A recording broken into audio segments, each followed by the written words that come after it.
நாமம் மகிமைப்படுவதாக. இதனால் இந்த காலங்களிலே கர்த்தர் நம்மை ஒற்றி பலப்படுத்தும்படி நமக்கு தருகிற வார்த்தை யோவான் எழுதின சுவிசேஷம் 17வது அதிகாரம் அதனுடைய 16வது வசனம். நாம் உலகத்தார் அல்லாதது போல அவர்களும் உலகத்தார் அல்ல. கர்த்தருடைய பரிசுத்த நாமம் மகிமைப்படுவதாக. இந்த வசனத்தை கொண்டுதான் தேவனுடைய ஜனங்களாகிய நம்மை இன்று அவருக்கு பலப்படுத்துகிறார். ஆண்டவராகிய இயேசு கிறிஸ்து தம்முடைய ஜனத்தை பார்த்து, தம்மால் தெரிந்து கொள்ளப்பட்ட தேவ பிள்ளைகளை பார்த்து அவர் சொல்லுகிற நற்சாட்சி தான் இது. நாம் உலகத்தான் அல்லாதது போல அவர்களும் உலகத்தார் அல்ல. இந்த வார்த்தை, இந்த சத்தியம் நமக்குள்ளே ஆழமாய் விதைக்கப்பட்டிருக்க வேண்டும். இது தேவன் தம்முடையவர்களை பார்த்து சொன்ன ஒரு நற்சாட்சி. அப்ப ஆண்டவருடைய பிள்ளைகள், ஆண்டவருக்காக வாழ்கிற தேவஜனம் உலகத்திற்குரியவர்களாய் வாழக்கூடாது. ஏன்னா அவர்களை தெரிந்து கொண்ட அவர்களுடைய மீட்பர் இந்த உலகத்திற்குரியவர் அல்ல. அவர் பரலோகத்திற்குரிய தேவன், பரிசுத்தமுள்ள தேவன். நான் பரிசுத்தமுள்ள தேவனாய் இருக்கிறது போல நீங்களும் பரிசுத்தமாயிருங்கள் என்று கர்த்தர் சொல்லுகிறார். மீண்டும் மீண்டும் அதை தம்முடைய ஜனத்திற்கு அவர் எச்சரித்து உணர்த்துகிறார். நாம் ஆராதிக்கிற தேவன் இந்த உலகத்திற்குரியவர் அல்ல. அவர் பரிசுத்தமுள்ள தேவன். அவர் பரலோக ராஜ்யத்திலே வாசம் பண்ணுகிற தேவன். ஏன்னா இந்த உலகமும் இந்த உலகத்தில் உள்ள காரியங்களும் பிசாசுக்குள் இருக்கிறது என்று வேதம் சொல்லுகிறது. அருவருப்பான, அசுத்தமான, பொய்யான காரியங்கள், அநியாயமான காரியங்கள், இவைகள் தான் இந்த உலகத்துல பிரதானமாய் நடக்கிறது. இது எல்லாமே, இந்த உலகத்தில் நடக்கிற எல்லா பொல்லாத கிரியைகளுமே பிசாசுக்குரியது. ஆண்டவர் சொல்றாரு, என்னால் தெரிந்து கொள்ளப்பட்ட என்னுடைய ஜனம் நான் எப்படி இந்த பொல்லாத பிசாசுக்குரிய கிரியைகளுக்கு உட்படாத, நான் இந்த உலகத்தான் அல்ல, அதே போல என்னுடையவர்களும் இந்த உலகத்திற்குரியவர்கள் அல்ல. இதுதான் கர்த்தர் நம்மை குறித்து சொன்ன வார்த்தை. நம்மை குறித்து அவர் சொன்ன நற்சாட்சி. இந்த நற்சாட்சிக்கு உட்பட்டவர்களாய் தேவ பிள்ளைகளாகி நாம் மாற வேண்டும். இந்த கடைசி காலத்துல தேவனால் தெரிந்து கொள்ளப்பட்டு தேவனுடைய வார்த்தையினால் நடத்தப்படுகிற தேவ பிள்ளைக்குள்ள இந்த வார்த்தைகள் ஆழமாய் விதைக்கப்பட்டிருக்கணும்.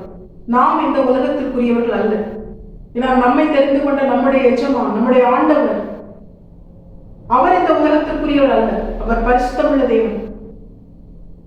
இது அநேகருக்கு தெரியாதனால்தான் உலகத்துக்கு ஒத்த கிரியைகளை நடப்பிக்கிறாங்க. வேதம் தெளிவாய் சொல்லுகிறது, உலகத்துக்கு ஒத்த வேஷம் தரிக்க கூடாது.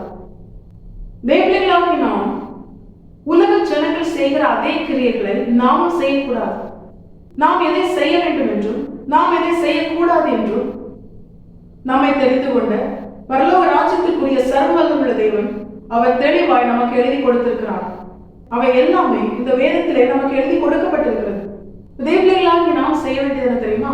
வேதத்தை வாசித்து அதை தியானித்து கர்த்தர் நாம் எதை செய்ய வேண்டும் என்று சொல்கிறாரோ அதை மட்டுமே செய்யணும். கர்த்தர் நாம் எதை செய்யக்கூடாது என்று சொல்கிறாரோ அதை செய்யக்கூடாது. கர்த்தருடைய வார்த்தைக்கு மாறாக இந்த உலகத்திலிருந்து என்ன சத்தம் வந்தாலும் அதற்கு நாம் செவி கொடுக்க கூடாது. ஏன்னா வேதம் தெளிவாய் சொல்கிறது, தேவர்களாகி நாம், தேவனால் தெரிந்து கொள்ளப்பட்ட தேவஜனமாகி நாம் கர்த்தருடைய மந்தையின் ஆடுகள்.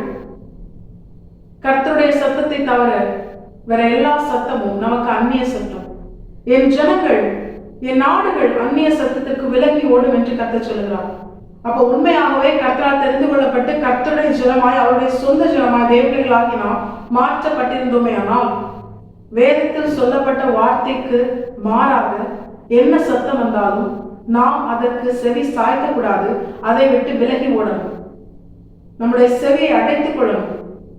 எப்படி சவுல் பேலியாரின் மக்களின் சத்தத்திற்கு காது கேளாதவன் போல் இருந்தாலும், அதே போல தேவன் நமக்கு தந்த வார்த்தைக்கு எதிரான சத்தத்திற்கு நாம் காது கேளாதவர்கள் போல இருக்கணும். அதை மைண்ட் பண்ணாம அவசியம் இல்லை. ஏன்னா தேவர்களாகி நாம் இந்த உலகத்திற்குரியவர்கள் அல்ல. ஏன்னா நம்மை தெரிந்து கொண்ட சர்வவல்லமையுள்ள தேவன், பரலோகத்திற்குரியவர், பரிசுத்தமுள்ள தேவன், அவருடைய ஜனமாய் தெரிந்து கொள்ளப்பட்ட தேவர்களாகி நாமும் உலகத்திற்கு ஒத்த வேஷம் தெரியாமல் பரிசுத்தமுள்ள தேவஜனமாய் கர்த்தர் நாம் என்ன செய்ய வேண்டும் என்று சொல்கிறாரோ அதை மட்டுமே செய்யவும், கர்த்தர் நாம் எதை செய்யக்கூடாது என்று சொல்கிறாரோ அதை செய்யாதபடிக்கு நம்முடைய கால்களை விளக்கவும், நாம் நம்மை முழுமையாக கர்த்தரை பார்த்து அர்ப்பணிக்கும் பொழுது சர்வவல்லமையுள்ள தேவன் நம்மை தெரிந்து கொண்டவர், நாம் அவருடைய ஜனம் என்றும் அவருடைய சொந்த பிள்ளைகள் என்றும் நம்மை அடையாளப்படுத்தி, நம்மளுடைய அன்பின் அடையாளமாய் இந்த உலகத்திற்கு முன்பதாக நிறுத்தி, அவர் எப்படி இந்த உலகத்திற்குரியவர் அல்லவோ அதே போல நாம் இந்த உலகத்திற்குரியவர்கள் அல்ல என்றும், நாம் பரலோகத்திற்குரிய தேவ ஜனங்கள் என்றும் நம்மை சூழ்ந்திருக்கிற எல்லா ஜனங்களும் அறிந்து கொள்ளும்படியா தேவர்களாக நம்மை விசேஷித்தவர்களாகவும் பரலோக தேவனுடைய சொந்த ஜனமாகவும் நம்மை அடையாளப்படுத்தி நம்மிலே சர்வல்லமுள்ள தேவன் மகிமைப்படுவது அதிக நிச்சயம். தேவர்களாகி நாம் இதை உணர்ந்தவர்களால் உலகத்திற்கு ஒத்த விஷயம் தெரியாமல் பரிசுத்தமாய் வாழ, பரலோகத்திற்குரியவர்களாய் வாழ, பரலோக தேவனுக்கு கீழ்ப்படிந்து வாழ நாம் நம்மை முழுமையாக கர்த்தரை பார்த்து அர்ப்பணிப்போம். கர்த்தர் இந்த வசதியை கேட்க நம் அனைவரையும் ஆசீர்வதித்து வழிநடத்துவாராக. கர்த்தரை பரிசுத்த நாம் மட்டுமே மகிமைப்படுவதாக. மாரநாதா இயேசு வருகிறார். ஆயத்தமாவும் ஆயத்தப்படுத்துவோம். ஆமென்.